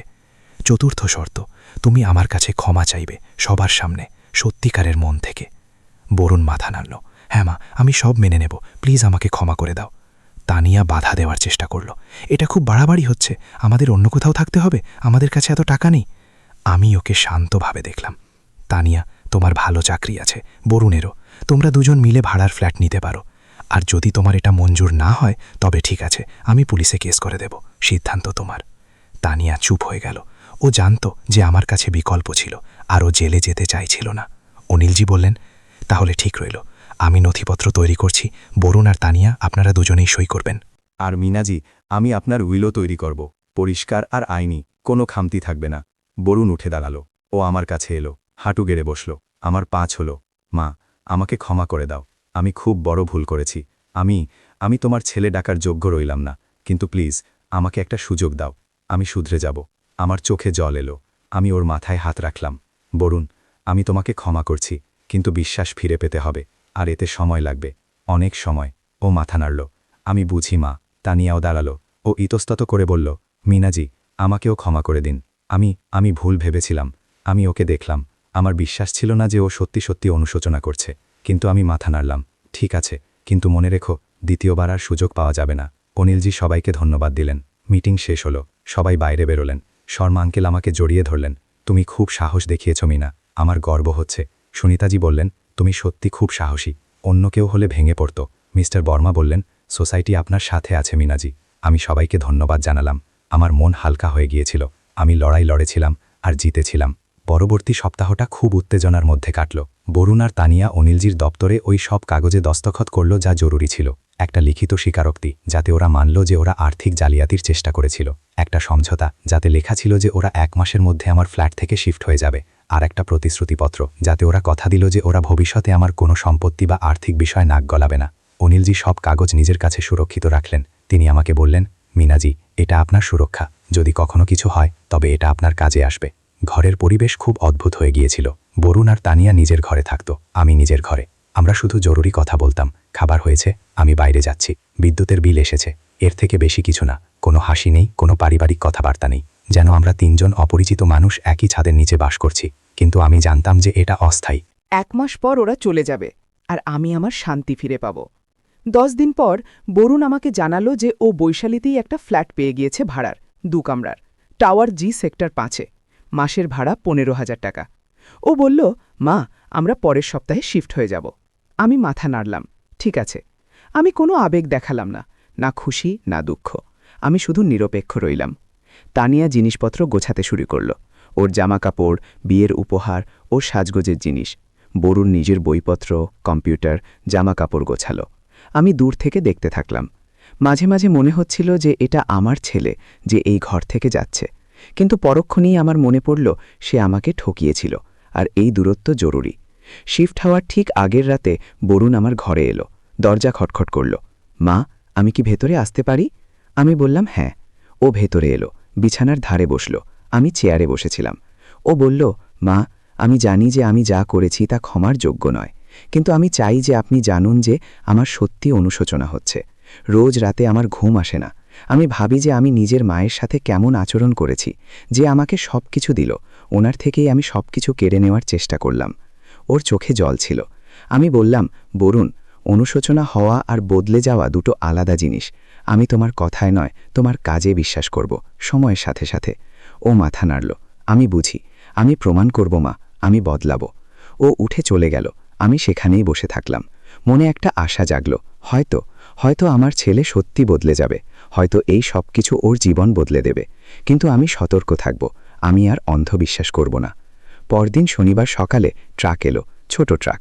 তাতে বরুণ আর তানিয়ার জিনিসপত্র তোলা হলো, বাক্স, ব্যাগ, আসবাবপত্রের কিছু টুকরো যা ওরা বিয়েতে নিয়েছিল। আমি ব্যালকনিতে দাঁড়িয়ে দেখছিলাম। সুনিতাজিও নিজের ব্যালকনিতে ছিলেন। তিনি আমাকে দেখলেন আর হাত নাড়লেন। আমি পাল্টা হাত নাড়লাম। বরুণ নিচ থেকে ওপরে টাকালো, আমাকে দেখল, হাত জোর করে প্রণাম করল। আমিও মাথা নাড়লাম। ট্রাক চলে গেল, আর আমার ঘর আবার আমার হয়ে গেল। প্রথম কয়েকদিন খুব খালি খালি লাগছিল। ঘরে শুধু আমি ছিলাম, সন্নাটা ছিল, কিন্তু ধীরে ধীরে আমার ভালো লাগতে শুরু করল। আমি নিজের মতো করে বাঁচতে পারতাম। সকালে তাড়াতাড়ি উঠতাম, মন্দিরে যেতাম, ফিরে এসে চা খেতাম, বই পড়তাম। সন্ধ্যায় সুনিতাজির ঘরে যেতাম অথবা তিনি আমার ঘরে আসতেন। আমরা কথা বলতাম, চা খেতাম, সিরিয়াল দেখতাম। আমার জীবনে আমার শান্তি ফিরে এসেছিল, কিন্তু এবার আমাকে আমার আর্থিক নিরাপত্তাকে আরও মজবুত করতে হতো। অনিলজি আমার উইল তৈরি করলেন। তাতে পরিষ্কার লেখা ছিল, আমার সব সম্পত্তি আমার যাওয়ার পর বরুণ পাবে, কিন্তু শুধুমাত্র তখনই যদিও আগামী 10 বছর পর্যন্ত আমার সাথে ভালো আচরণ করে। যদি না করে তবে সম্পত্তি একটা দাতব্য সংস্থাকে দান করে দেওয়া হবে। এটা আমার রাস্তা ছিল এটা নিশ্চিত করার যে বরুণ শুধুমাত্র সম্পত্তির লোভে নয়, বরং সত্যিকারের মন থেকে আমার সাথে থাকবে। অনিলজি বললেন, এটা খুব ভালো সিদ্ধান্ত মিনাজি, এটা ওকে সঠিক রাস্তায় রাখবে। তারপর আমি আমার ব্যাংকের সব নথিপত্র গুছিয়ে নিলাম। রাজেশ মেহতার সাথে দেখা করলাম। ওনাকে বললাম যে আমি একটা ব্যাংক লকার চাই। তিনি সঙ্গে সঙ্গে ব্যবস্থা করলেন। আমি আমার সব জরুরি নথিপত্রের আসল কপিগুলো লকারে রেখে দিলাম। প্রপার্টির কাগজ, এফডির প্রমাণপত্র, পেনশনের নথি, সোনার গয়না যা আমার মা দিয়েছিলেন, সব কিছু। লকারের চাবি আমি সুনিতাজিকে দিয়ে দিলাম, একটা সিল করা খামে। যদি আমার কিছু হয়ে যায় তবে এটা তোমার কাছে আছে, অনিলজিকে দিয়ে দিও। সুনিতাজি বললেন, মিনা, তোমার কিছুই হবে না, কিন্তু হ্যাঁ, আমি সামলে রাখব। মনোজ বর্মা আমাকে সাইবার সুরক্ষার আরও পদ্ধতি শেখালেন। তিনি বললেন, মিনাজি, প্রতি মাসে নিজের ব্যাংকের খাতা পরীক্ষা করুন, প্রতিটা লেনদেন দেখুন। যদি কোনো অজানা অঙ্ক দেখেন তবে সঙ্গে সঙ্গে ব্যাংকে জানান। নিজের মোবাইলে 2 পর্যায়ের যাচাইকরণ ব্যবহার করুন। প্রতিটি অ্যাপের জন্য আলাদা পাসওয়ার্ড রাখতাম, আর কাউকেই নিজের ওটিপি বলতাম না, সে ব্যাংক কর্মচারী হোক না কেন। আমি সব নোট করলাম আর সেগুলো মেনে চললাম। এখন আমার অ্যাকাউন্ট আগের চেয়ে অনেক বেশি সুরক্ষিত ছিল। 1 মাস পর আমি একটা সিদ্ধান্ত নিলাম। আমি শুধু নিজের সুরক্ষাই নয়, বরং অন্য মহিলাদেরও সাহায্য করতে চেয়েছিলাম। আমি সোসাইটির RW এর সাথে কথা বললাম। মিস্টার বর্মাকে বললাম, আমি একটা কর্মশালা আয়োজন করতে চাই মহিলাদের জন্য, আর্থিক সুরক্ষা আর সাইবার সচেতনতা নিয়ে। তিনি বললেন, খুব ভালো চিন্তা মিনাজি, আমরা পুরো সহযোগিতা করব। আমি অনিলজি আর মনোজ বর্মার সাথেও কথা বললাম। দুজনেই রাজি হয়ে গেলেন। আমরা বিনামূল্যে আসব আর মানুষকে শেখাব। 2 সপ্তাহ পর রবিবারের সন্ধ্যায় সোসাইটির ক্লাব হাউসে প্রথম কর্মশালাটি হল। প্রায় 30 জন মহিলা এলেন, বিভিন্ন বয়সের, কেউ তরুণী, কেউ মধ্যবয়সী, কেউ আবার আমার বয়সী। আমি আমার গল্প শোনালাম, পুরো গল্প, কিভাবে আমার ছেলে আমাকে ঠকানোর চেষ্টা করেছিল, কিভাবে আমি সতর্ক থেকে নিজেকে বাঁচিয়েছিলাম, কিভাবে আমি লড়াই লড়েছিলাম। শুরুতে আমার ইতস্তত বোধ হয়েছিল, লোকে কি ভাববে, কিন্তু তারপর আমি ভাবলাম, যদি আমার গল্প একজন মহিলারও সাহায্য করতে পারে তবে এই লজ্জা সহ্য করা সার্থক। আমি যখন গল্প শোনালাম তখন ঘরে নিস্তব্ধতা ছিল, কিছু মহিলার চোখে জল ছিল। কর্মশালার পর অনেক মহিলা আমার কাছে এলেন। একজন বয়স্কা মহিলা বললেন, মিনাজি, আপনি আমাকে সাহস দিয়েছেন। আমার সাথেও ঠিক এরকমই কিছু হচ্ছে। আমার জামাই আমার জমি হাতাতে চায়, কিন্তু আমি ভয় পাচ্ছিলাম। এবার আমি লড়ব। অনিলজি আর্থিক জালিয়াতি সম্পর্কে জানালেন, কি ধরনের কেলেঙ্কারি হয়, নকল ওকালতনামা, নকল নথিপত্র, অনলাইন জালিয়াতি। তিনি বললেন, যদি কেউ আপনার কাছে আপনার সম্পত্তি চায় বা আপনাকে তাড়াহুড়োয় কোনো কাগজে সই করতে বলে তবে থামুন, আগে কোনো উকিলের পরামর্শ নিন, কোনো সিদ্ধান্ত তাড়াহুড়োয় নেবেন না। মনোজ বর্মা সাইবার সুরক্ষা সম্পর্কে বোঝালেন, কিভাবে মজবুত পাসওয়ার্ড বানানো যায়, কিভাবে ওটিপির সুরক্ষা করা যায়, কিভাবে ফিশিং মেসেজ চেনা যায়।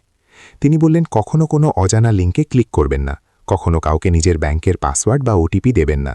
ব্যাংক কখনো ফোন করে এমন তথ্য চায় না। কর্মশালা খুব সফল ছিল। মহিলারা অনেক প্রশ্ন করলেন, অনেক কিছু শিখলেন। শেষে সবাই হাততালি দিলেন, আমাকে জড়িয়ে ধরলেন। সুনিতাজি বললেন, মিনা, তুমি খুব ভালো কাজ করলে, তুমি নিজের দুঃখকে অন্যদের সাহায্যের কাজে লাগিয়েছ। আমার খুব ভালো লাগল। প্রথমবার সেই ঘটনার পর আমার মনে হলো যে আমার দুঃখের কোনো মানে আছে।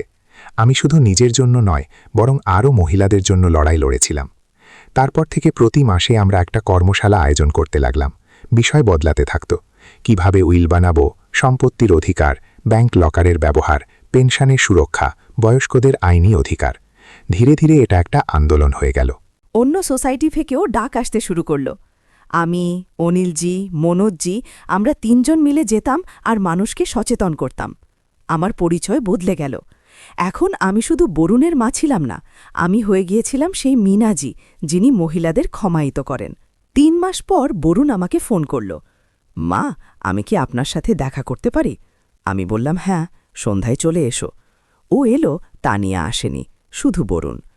ও আমার সামনে বসল, বলল, মা, শুনেছি আপনি কর্মশালা করছেন, খুব ভালো কাজ করছেন, আমার গর্ব হচ্ছে। আমি ওকে দেখলাম, ওর চোখে সততা ছিল। আমি বললাম, ধন্যবাদ বরুণ। ও বলল, মা, আমি সত্যি বদলাতে চাই। আমি মনোবিজ্ঞানীর পরামর্শ নেওয়া শুরু করেছি। আমি বুঝতে চাই যে আমি এত নিচে কেন নেমেছিলাম, আর আমি সুস্থ হতে চাই। আমার মনে আশার আলো জ্বলল। হয়তো আমার ছেলে সত্যি বদলে যাচ্ছে। 6 মাস কেটে গেল। আমার জীবন পুরোপুরি বদলে গিয়েছিল। এখন আমি শুধু একজন অবসরপ্রাপ্ত শিক্ষিকা ছিলাম না, আমি একজন সমাজকর্মী হয়ে গিয়েছিলাম। প্রতি মাসে অন্তত 2টো কর্মশালা হতো, কখনো বৈশালীতে, কখনো ইন্দিরাপুরামে, কখনো নয়ডায়। যেখানেই ডাক আসতো আমি যেতাম। মহিলারা আমার সাথে দেখা করতেন, নিজেদের সমস্যা জানাতেন, আর আমি তাদের পথ দেখাতাম। কিছু মহিলা আমার সাহায্যে নিজেদের পরিবারের থেকে নিজের অধিকার ফেরত পেলেন। কেউ নিজেদের ব্যাংক অ্যাকাউন্ট সুরক্ষিত করলেন, কেউ প্রথমবার নিজেদের উইল বানালেন। প্রতিটি গল্প আমাকে শক্তি দিত। প্রতিটি মহিলার জয় ছিল আমার জয়। বরুণ আর আমার মধ্যে সম্পর্ক ধীরে ধীরে বদলে যাচ্ছিল। ও এখন প্রতি সপ্তাহে একবার আমার সাথে দেখা করতে আসত, কখনো শনিবারে, কখনো রবিবারে। আমরা একসাথে বসে চা খেতাম, কথা বলতাম। শুরুতে কথাবার্তা আনুষ্ঠানিক হতো, শরীর কেমন আছে মা, সব ঠিক আছে। কিন্তু ধীরে ধীরে ও খুলতে শুরু করল। নিজের কাজ নিয়ে বলতো, নিজের সমস্যার কথা বলতো। তানিয়ার সাথে ওর সম্পর্কের টানাপড়ন চলছিল। ও বলল, মা, তানিয়া এখনও একই রকম। ও শুধু টাকার পরোয়া করে। আমার মনে হয় আমি ভুল সিদ্ধান্ত নিয়েছিলাম। আমি বললাম, বরুণ, বিয়ে একটা দায়বদ্ধতা, কিন্তু যদি তোমার মনে হয় যে এই সম্পর্ক তোমাকে ধ্বংস করছে, তবে তোমাকে সিদ্ধান্ত নিতে হবে। আমি তোমার পাশে আছি, তুমি যা ঠিক করবে। 1 বছর পর বরুণ আর তানিয়া আলাদা হয়ে গেল।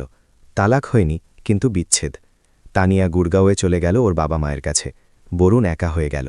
ও আমাকে জিজ্ঞেস করল, মা, আমি কি ঘরে ফিরে আসতে পারি? আমি অনেক ভেবেচিন্তে বললাম, বরুণ, তুমি আমার ছেলে, তুমি সবসময় আমার ঘরে আসতে পারো, কিন্তু একটা শর্ত আছে। তোমাকে প্রমাণ করতে হবে যে তুমি বদলে গিয়েছ, শুধু কথাই নয়, কাজে। ও বলল, আমি প্রমাণ করব মা। আরও সেটাই করল। পরের 3 মাস ও আমার প্রতিটা কর্মশালায় সাহায্য করল। জিনিসপত্র তোলা, চেয়ার পাতা, জলের ব্যবস্থা করা। ও চুপচাপ কাজ করত, কখনো কৃতিত্ব নিত না, শুধু সাহায্য করত। আমি দেখলাম আর আমার মন গলতে শুরু করল। একদিন আমি ওকে বললাম, ঠিক আছে বরুণ, তুমি ঘরে আসতে পারো। ওর চোখে আনন্দের জল এলো। সত্যি মা? আমি মাথা নাড়লাম। কিন্তু মনে রেখো, বিশ্বাস একবার ভেঙে গিয়েছিল, একে আর দ্বিতীয়বার ভাঙবে না। ও বলল, কখনোই না মা, কখনোই না। ও ফিরে এলো মিতের পুরনো ঘরে, কিন্তু এখন সবকিছু আলাদা ছিল। এখনও সম্মানের সাথে চলত, সাহায্য করত। এখনও আমাকে মা ডাকত, ভালোবাসায়, ইজ্জতে। আজ 2 বছর পর আমি এখানে বসে নিজের গল্প আপনাদের শোনাচ্ছি, আর আমি চাই আপনারা কিছু শিক্ষা নিন, কারণ যা আমার সাথে হয়েছে তা যে কারো সাথে হতে পারে। আর যদি আপনারা তৈরি থাকেন, তবে আপনারাও লড়তে পারেন, জিততে পারেন। জীবনের শিক্ষা। প্রথম শিক্ষা হলো মর্যাদা। আপনার মর্যাদা কেউ কেড়ে নিতে পারবে না, যতক্ষণ না আপনি নিজে দেন। যখন বরুণ আমাকে সম্মান দেয়নি, তখন আমি কাঁদিনি। আমি নিজের মাথা উঁচিয়ে রেখেছিলাম। আমি নিজের মর্যাদা হারাইনি। মনে রাখবেন, অন্যের মতামতে আপনার মূল্য বদলে যায় না। আপনার মূল্য আপনার ভেতরেই আছে। দ্বিতীয় শিক্ষা হল আর্থিক সুরক্ষা। বিশেষ করে মহিলাদের জন্য আপনাকে নিজের টাকার ওপর নিয়ন্ত্রণ রাখতে হবে। নিজের ব্যাংক অ্যাকাউন্টের তথ্য রাখুন, নিজের সম্পত্তির কাগজ গুছিয়ে রাখুন। কারো উপর অন্ধবিশ্বাস করবেন না, সে আপনার ছেলে হলেও না। বিশ্বাস ভালো, কিন্তু সতর্কতাও জরুরি। নিজের সব জরুরি নথিপত্রের নকল কপি বানিয়ে সুরক্ষিত জায়গায় রাখুন। ব্যাংক লকার একটা ভালো বিকল্প। নিজের অ্যাকাউন্টের প্রতি লেনদেনের তথ্যের জন্য মোবাইল অ্যালার্ট অবশ্যই লাগান। তৃতীয় শিক্ষা হল নীরব শক্তি। যখন আমি ধোঁকার কথা জানতে পারলাম, আমি চিৎকার করিনি, আমি নাটক করিনি। আমি চুপচাপ প্রমাণ জোগাড় করলাম, পরিকল্পনা বানালাম, আর তারপর সঠিক সময়ে পদক্ষেপ নিলাম। আবেগে ভেসে যাওয়া সহজ, কিন্তু আসল শক্তি হল শান্ত থাকা আর বুদ্ধিমত্তার সাথে কাজ করা। যখন দুনিয়া আপনাকে ভাঙার চেষ্টা করবে, তখন আপনি পাথর হয়ে যান, মজবুত, অটল। চতুর্থ শিক্ষা হল আইনি সহায়তা। যদি আপনার সাথে কিছু ভুল হচ্ছে, তবে কোনো ভালো উকিলের পরামর্শ নিন। আইনি সাহায্য নিতে কোনো লজ্জা নেই, এটা আপনার অধিকার। অনিলজির সাহায্য ছাড়া আমি হয়তো হেরে যেতাম। তিনি আমাকে পথ দেখিয়েছেন, আইন বুঝিয়েছেন, আমাকে রক্ষা করেছেন। প্রতি শহরে, প্রতি এলাকায় বিনামূল্যে আইনি সহায়তা কেন্দ্র আছে। সেগুলোর ব্যবহার করুন, নিজের অধিকার জানুন। পঞ্চম শিক্ষা হল সম্প্রদায়ের শক্তি। আমি একা ছিলাম না।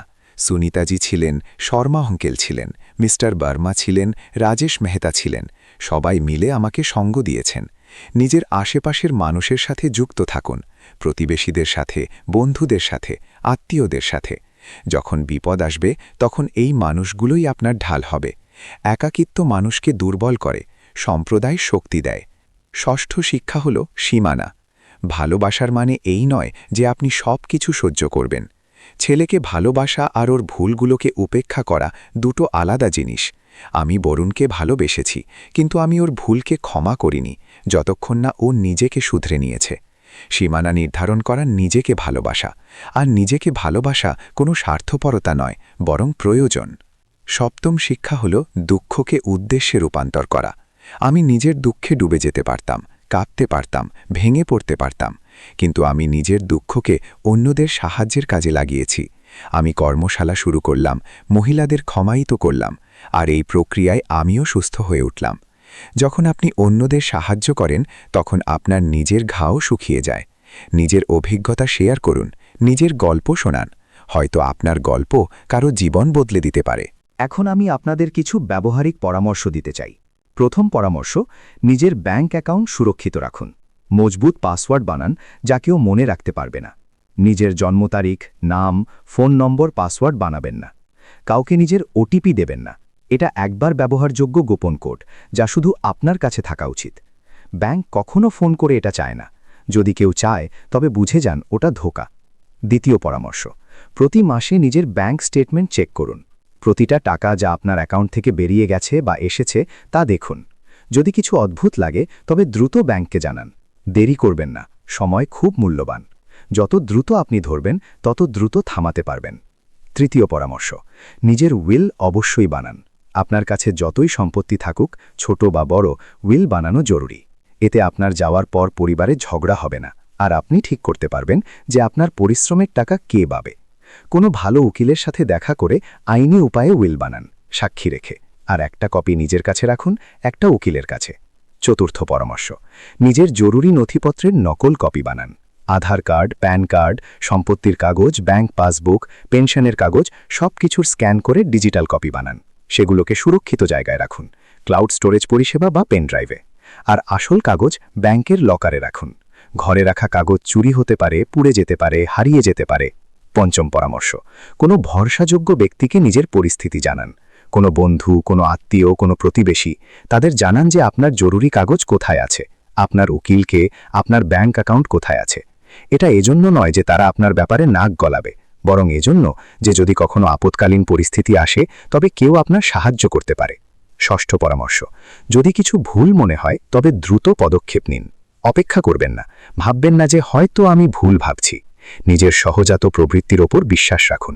যদি আপনার মনে হয় কেউ আপনার সাথে ধোঁকা দিচ্ছে তবে তদন্ত করুন, প্রমাণ জোগাড় করুন, সাহায্য নিন, চুপ করে বসে থাকবেন না।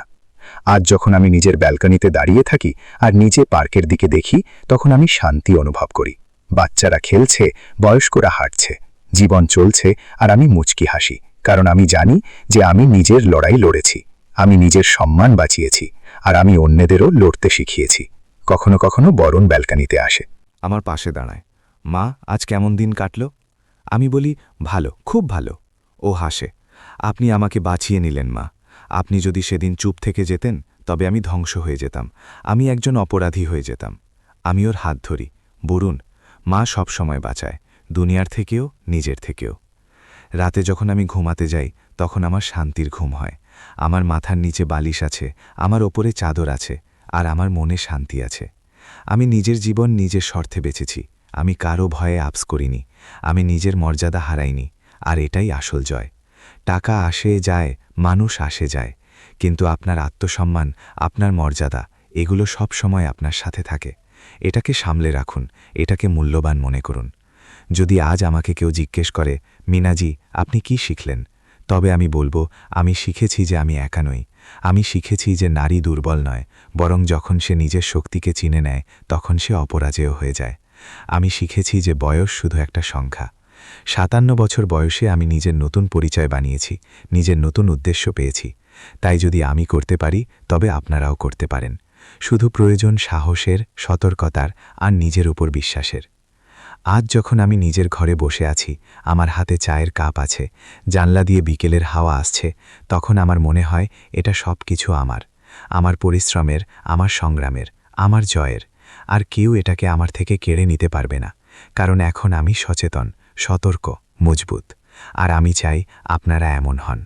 যদি আমার এই গল্প আপনাদের ছুঁয়ে গিয়ে থাকে, যদি আপনারা মনে করেন যে এটা শুধু একটা গল্প নয়, বরং প্রতিটা সেই মানুষের কণ্ঠস্বর যাকে আপনজনেরা ঠকিয়েছে, তবে প্লিজ এই ভিডিওটি লাইক করুন, চ্যানেলটি সাবস্ক্রাইব করুন, যাতে এরকম আরও গল্প আপনাদের কাছে পৌঁছাতে পারে। আর কমেন্টে অবশ্যই জানান আপনারা বা আপনাদের পরিচিত কেউ কি এরকম অভিজ্ঞতার শিকার হয়েছেন। আপনাদের কি মনে হয় যে বয়স্কদের সাথে হওয়া অন্যায়ের বিরুদ্ধে আরও কঠোর আইন হওয়া উচিত? আমাকে আপনাদের মতামত জানতে দিন। আপনাদের প্রতিটি মন্তব্য আমাকে শক্তি দেয়। মনে রাখবেন, যখন আমরা মিলে আওয়াজ তুলি তখন পরিবর্তন অবশ্যই আসে। তাই আসুন মিলে একটা ভালো সমাজ গড়ি, যেখানে প্রতিটা বয়স্ক মানুষ সুরক্ষিত অনুভব করে, যেখানে প্রতিটা মহিলা নিজের অধিকার জানে, যেখানে ভালোবাসার মানে শোষণ নয়, বরং সম্মান হয়। ধন্যবাদ। আর সবসময় মনে রাখবেন, আপনারা একা নন।